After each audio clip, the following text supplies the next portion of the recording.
Hello, સ્વાગત છે આપ સૌનું માર્કેટ મૂવર્સમાં. હું યોમિક આપની સાથે. ભારતીય બજાર હજુ પણ એ જ નાનકડી 100 પોઈન્ટની રેન્જમાં તમે જો ઝૂલા રમી રહ્યું છે. નીચે છે 25,900 અને ઉપર છે 26,000.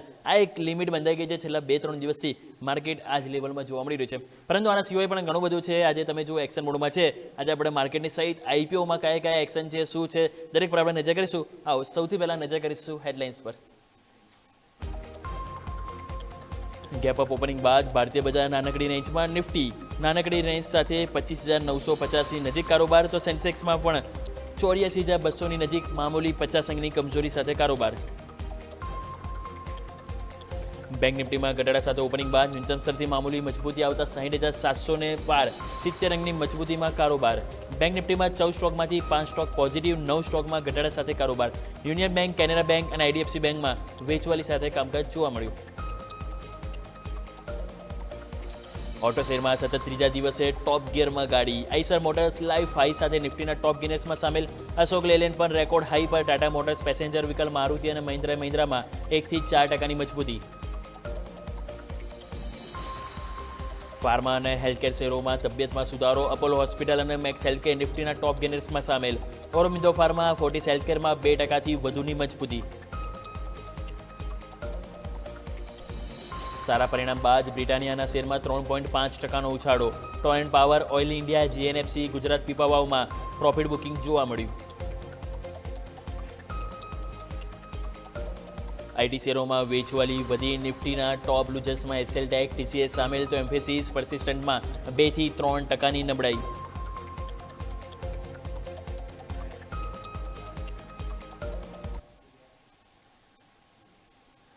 આવો તો સૌથી પહેલાં નજર કરી લઈએ માર્કેટ. તમે જોશો તો નાનકડી રેન્જમાં છે. એટલે સ્વાભાવિક છે કે ચર્ચા કરી મતલબ નથી. નીચે 25,900 અને ઉપરની તરફ તમે જો 26,000નું લેવલ છે કે જે હાલ આપણને એક હાઇલાઇટ થતું જોવા મળી રહ્યું છે. તો આવો આપણી સાથે આજના સેશનમાં ખાસ કરીને જોડાઈ રહ્યા છે A&Y માર્કેટ રિસર્ચથી જાગૃતિ પ્રદીપ આપણી સાથે જોડાઈ ગઈ છે.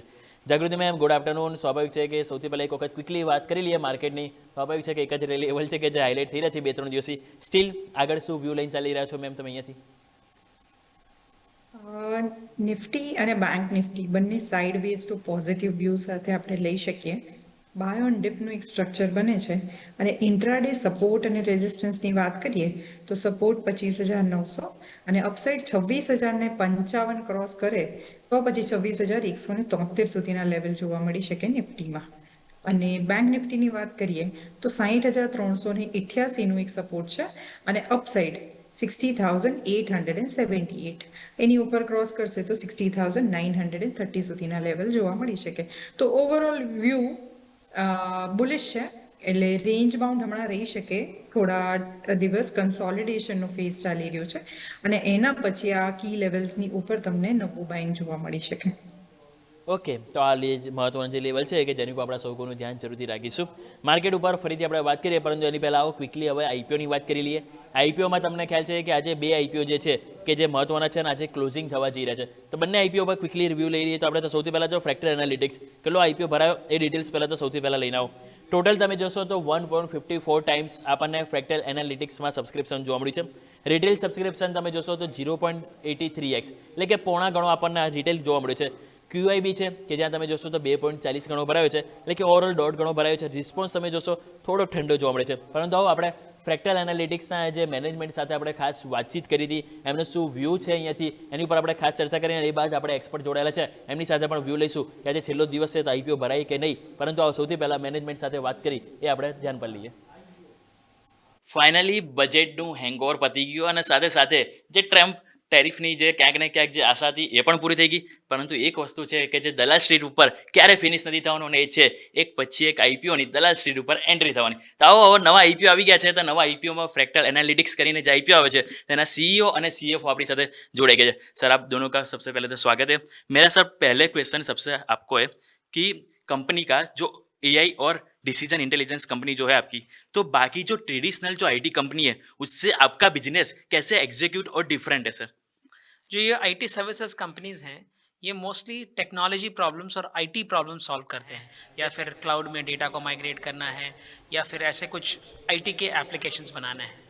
जबकि फ्रैक्टल का काम ये है डिसीशंस पावर करना, जो बिजनेस का कैसे ग्रोथ करे, कंपनी अपने रेवेन्यूज़ को ग्रो करना चाहेंगे, अपने कस्टमर्स को ज़्यादा अच्छे से समझना चाहेंगे या अपना सेल्स बढ़ाना चाहेंगे, तो कैसा एआई लेके उन डिसीजंस को पावर करें।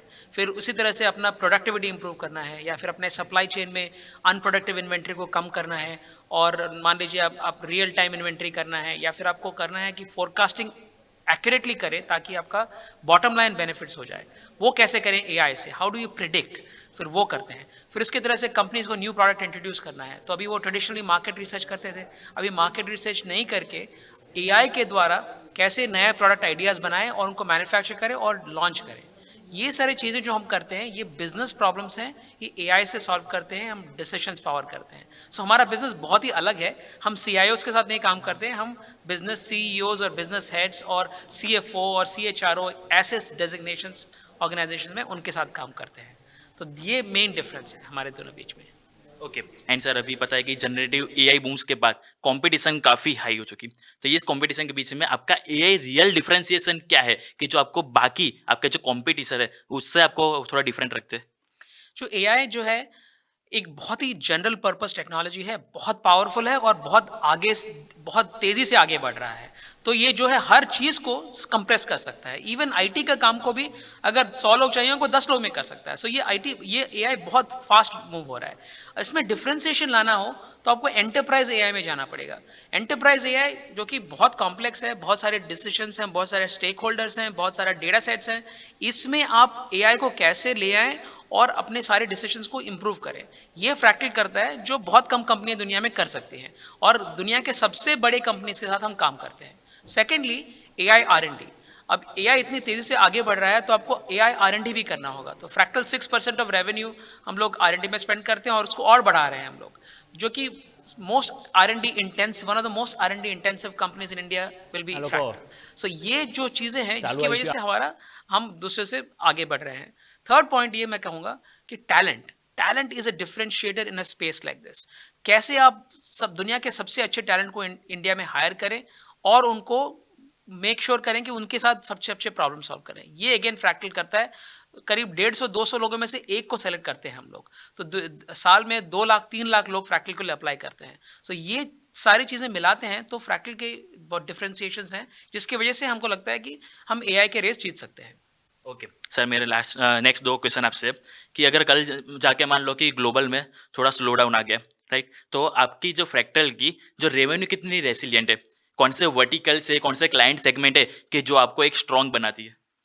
फ्रैक्टल का वर्टिकल बहुत डाइवर्सिफाइड है। हम सीपीजी में काम करते हैं, रिटेल में काम करते हैं, रिटेल कंपनीज के लिए काम करते हैं, टेक्नोलॉजी मीडिया टेलीकॉम कंपनीज के लिए काम करते हैं। इसलिए हमारा रेवेन्यू बेस बहुत डाइवर्सिफाइड है compare to any other lot of other competitors of ours. And we also get 121% net revenue retention. That means हमारा जो existing clients है उसके साथ हमारा business 21% से ज़्यादा होता है एक साल से दूसरे साल के लिए।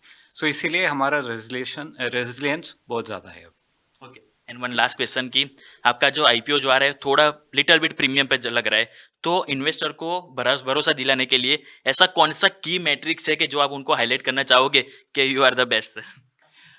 2-3 चीज़ हाईलाइट करूँगा। हमारा ग्रोस मार्जिन 46% है। लास्ट ईयर का हमारा 46% था। हमारा cash from operations was close to 400 crores was generated last year. Other than that, we are also spending 6.1% on R&D, and even after spending 6.1% on R&D, we had 220 crores of net profit last year. So we are growing. We grew at 26% last year.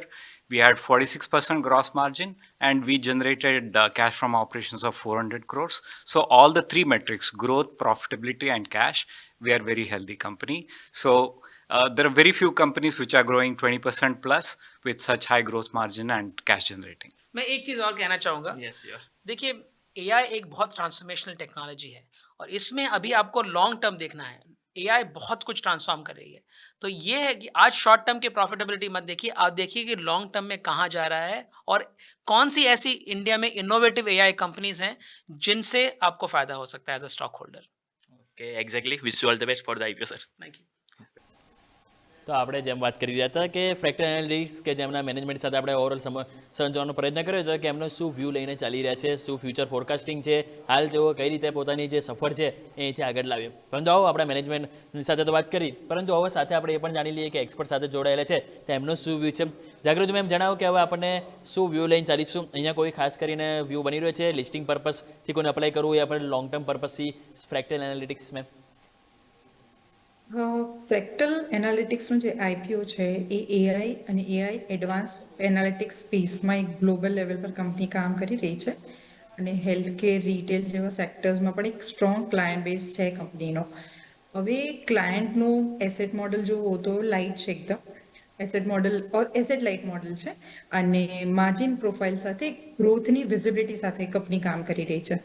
સો જો વેલ્યુએશનની વાત કરીએ તો company AI અને analytics જેવા high growth સેક્ટરમાં operate કરે છે, એટલે પ્રીમિયમ વેલ્યુએશન જસ્ટિફાઈ થઈ શકે કેમ કે જે રીતે એઆઈ બૂમ ચાલી રહ્યું છે અને because of that other IT companies પણ જે રીતે અત્યારે સબડ્યુડ પરફોર્મન્સ બતાવી રહી છે, તો એઆઈના સેક્ટરને ધ્યાનમાં રાખીને વેલ્યુએશન્સ આર ઓકે.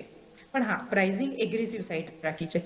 તો listing point of view apply કરી શકો, બહુ મિનિમમ પ્રોફિટ એની અંદર મળી શકે. પણ જો તમારે લોંગ ટર્મનો વ્યૂ રાખવો હોય તો લિસ્ટિંગ પછી તમને એક સારી એન્ટ્રી ઓપોર્ચ્યુનિટી આની અંદર મળી શકે એવું અમને લાગી રહ્યું છે. ઓકે, તો આ પ્રમાણે વ્યૂ બનતો જોવા મળી રહ્યો છે લિસ્ટિંગ પર્પસ, અને સાથે સાથે આપણે મેમ સાથે વાત કરી કે લોંગ ટર્મ પર્પસથી કઈ રીતે આપણે વ્યૂ જોવા મળી રહ્યું છે. પરંતુ આ તો વાત થઈ ગઈ એક આઈપીઓની. તમે જો આજે બીજો પણ એક આઈપીઓ છે કે જે આજે જ ક્લોઝ થવા જઈ રહ્યો છે અને નામ છે આઈ ફાઇનાન્સ. આ પણ એમએસએમઈ જે છે અને એવી જે છે એમએસએમઈ તમે જો એનબીએફસી કંપની છે કે જેઓ એમએસએમઈને લોન આપે છે. મીન્સ કે જેમની પાસે પૂરતા ડોક્યુમેન્ટ પણ નથી હોતા, કે જેમને મોટી બેન્કો લોન નથી આપતી, એવાને આ લોન આપે છે આઈ ફાઇનાન્સ, જેને આપણે ટૂંકમાં મેં તમને આ વાત કરી. પરંતુ મેનેજમેન્ટ શું વાત કરી રહ્યા છે આની ઉપર, તો આપણે મેનેજમેન્ટ સાથે પણ ખાસ વાતચીત કરી હતી. તો એમનો વ્યૂ શું છે, ઓવરઓલ એમનો શું ફોરકાસ્ટિંગ છે, બિઝનેસ આગળ એમનો શું અહીંયાથી એક્સપાન્ડ કરવાનો શું સ્ટ્રેટેજી છે, એની ઉપર આપણે ખાસ વાત કરી હતી. તે પણ આપણે સાંભળવાનો પ્રયત્ન કરીએ.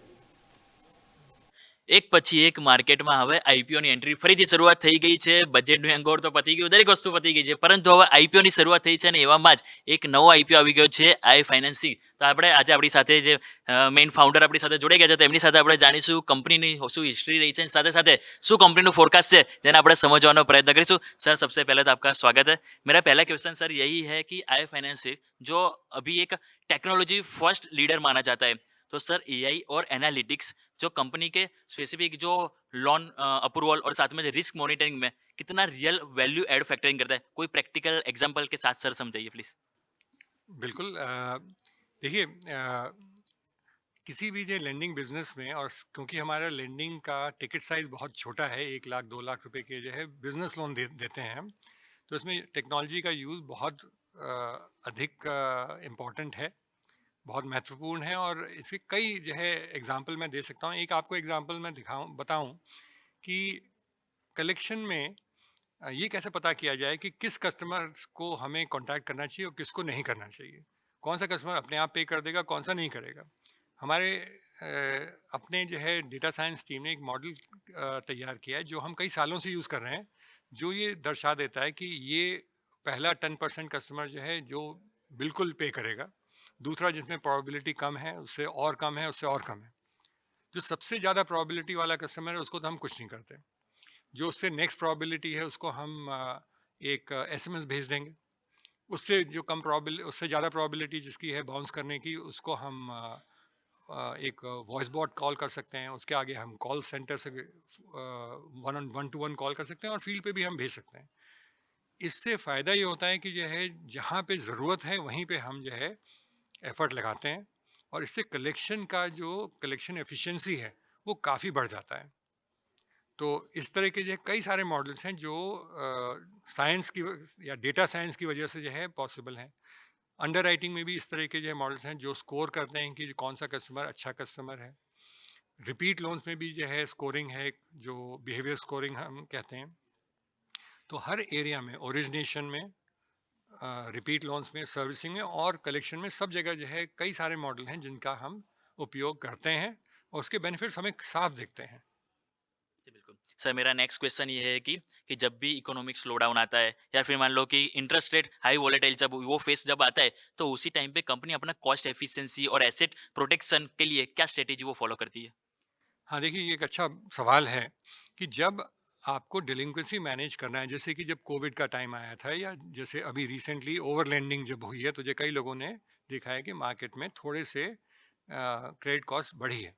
ऐसे में हमारा अप्रोच हमेशा ये रहता है कि सबसे पहले तो अपना अंडरराइटिंग को टाइटन किया जाए। जहाँ पे भी हमें लगता है कि हम थोड़ा सा ज़्यादा लिबरल हैं, उसको जो है टाइट करके अपनी अंडरराइटिंग को कंट्रोल में लाया जाए। हमने एक बहुत बड़ा जो है एडवांटेज ये है कि हमारे लिए डिमांड की कोई कमी नहीं है, टारगेट मार्केट बहुत बड़ा है। तो अपने जो है अप्रूवल रेट कम करने के बावजूद हमें अच्छी डिमांड दिखती है। हमारा पहले डिक्लाइन रेट सिर्फ 45% रहा करता था, अब हमारा डिक्लाइन रेट 55% हो गया है, मतलब 10% और हम डिक्लाइन कर रहे हैं क्रेडिट पॉलिसी को टाइट करने की वजह से। तो पहला तो जो है क्रेडिट पॉलिसी टाइट की जाती है। दूसरा ये है कि हमने कलेक्शन में भी एडिशनल लोग हायर किए हैं। 2 साल पहले कलेक्शन में 400 लोग थे, अब हमारे पास 850 लोग हो गए हैं। तो ये भी एक स्ट्रैटेजी है कि कलेक्शन में कोई ढील ना है, कोई कमी ना है, और एवरेज केस लोड जो कलेक्टर है उसके पास ऐसा ना हो कि वो बढ़ के काफ़ी ज़्यादा हो जाए, क्योंकि फिर वो उस काम को अच्छे से अंजाम देने में काबिल नहीं रहेगा। तो ये कुछ तरीके हैं। और सर मेरा नेक्स्ट क्वेश्चन ये है कि अगर मैं एक्सपेंशन स्टैंड पॉइंट से पूछता हूँ कि अगर आने वाले कॉन्सेप्ट मतलब टाइम में स्टेट और रीजनल वाइज कौन सा आपके लिए नेक्स्ट मूव रहेगा कि जो एक कंपनी को अच्छे स्टेज पे लेके आएगी? हाँ, देखिए स्टेट में हम ऑलरेडी 21 स्टेट में हैं, और सब नॉर्थ में, साउथ में, ईस्ट में और वेस्ट सारे ही रीजन में हमारी अच्छी जो है प्रतिनिधित्व है, अच्छा हमारा प्रेजेंस है। हम जो है अब और कोई स्टेट खोलने का इमीडिएटली जो नहीं प्लान कर रहे हैं, क्योंकि काफ़ी स्टेट्स हैं। अभी हमारा नेक्स्ट 1 साल या 2 साल में ये अप्रोच रहेगा कि ब्रांचेस जो हैं एग्जिस्टिंग उनमें एयूएम बढ़ाया जाए, और नई ब्रांचेस 51 ब्रांचेस 1 साल में उससे ज़्यादा नहीं खोली जाए, जिससे कि जो है एफिशिएंसी आए, प्रोडक्ट प्रॉफिटेबिलिटी बढ़े। और सर लास्ट वन क्वेश्चन की इन्वेस्टर को 5 साल के लिए अगर कोई पर्सपेक्टिव आपको दिखाना हो कि उनको भरोसा दिलाना हो तो कंपनी के लिए वो इन्वेस्टर स्पेसिफिक कौन सा की मैट्रिक्स या वैल्यू परफॉर्मेंस इंडिकेटर्स वो आप उनको सजेस्ट करोगे फॉलो करने के लिए स्पेसिफिक कंपनी के लिए? देखिए किसी भी कंपनी के लिए पहला तो आपको जो है ये सोच लेना चाहिए कि 5 साल में क्या हमारा मार्केट कितना बड़ा है और क्या वो ग्रोथ हमें दिखेगी। अगर आपको लगता है कि 25 या 30% अच्छी ग्रोथ है, तो उसके लिए मार्केट होना चाहिए। हमारे इसमें मार्केट तो बहुत बड़ा है, 7 करोड़ के करीब माइक्रो एंटरप्राइजेज हैं, और हमने सिर्फ 6 लाख को लोन दिए हैं अभी तक। तो मार्केट बहुत बड़ा है और इसमें कोई और कॉम्पिटिटर नहीं है। कई बार मार्केट बड़े होते हैं, लेकिन जब 10, 15, 20 कॉम्पिटिटर होते हैं तो मार्केट अपने आप श्रिंक हो जाता है। तो हमारे इसमें ऐसी कोई चीज़ नहीं है जो हमें स्टॉप करे ग्रोथ में। दूसरी चीज़ है कि क्रेडिट हिस्ट्री अच्छी होनी चाहिए, डेलिंक्वेंसी नहीं होनी चाहिए, और वॉलेटिलिटी डेलिंक्वेंसी में नहीं होनी चाहिए। हमने अपने पूरे हिस्ट्री में दिखाया है कि कोविड आया, उससे पहले डिमोनेटाइजेशन आया, और अब ओवर लेंडिंग आई। हमारी क्रेडिट कॉस्ट में बढ़ते तो हैं क्रेडिट कॉस्ट, लेकिन उतनी वॉलेटाइल वे में नहीं जितना कि काफ़ी और इंडस्ट्रीज़ में है लेंडिंग में। तो ये दूसरी चीज़ देखनी चाहिए।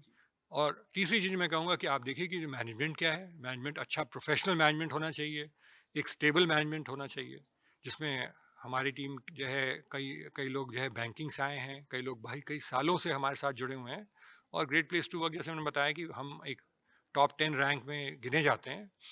तो ये 3 चीज़ें निवेशक ज़रूर देखते हैं और उन्हें देखनी भी चाहिए। जी, and wish you all the best for the IPO sir. Thank you so much. તો આપણે જેમ સાંભળી રહ્યા હતા આઈ ફાઇનાન્સના જે મેનેજમેન્ટ સાથે પણ આપણે વાત કરી કે જે એક એનબીએફસી કંપની છે અને જે નાના જે દુકાનદારો હોય છે, નાના જે બિઝનેસ હોય છે કે જેમની પાસે પૂરા કાગળિયા નથી હોતા, કે જ્યાં બેંક લોન નથી આપતી, એવા જગ્યાએ આ લોકો પહોંચતા હોય છે. તો આપણે એમને સમજવાનો પ્રયત્ન કર્યો. તો હવે આપણા એક્સપર્ટ પણ આપણી સાથે છે.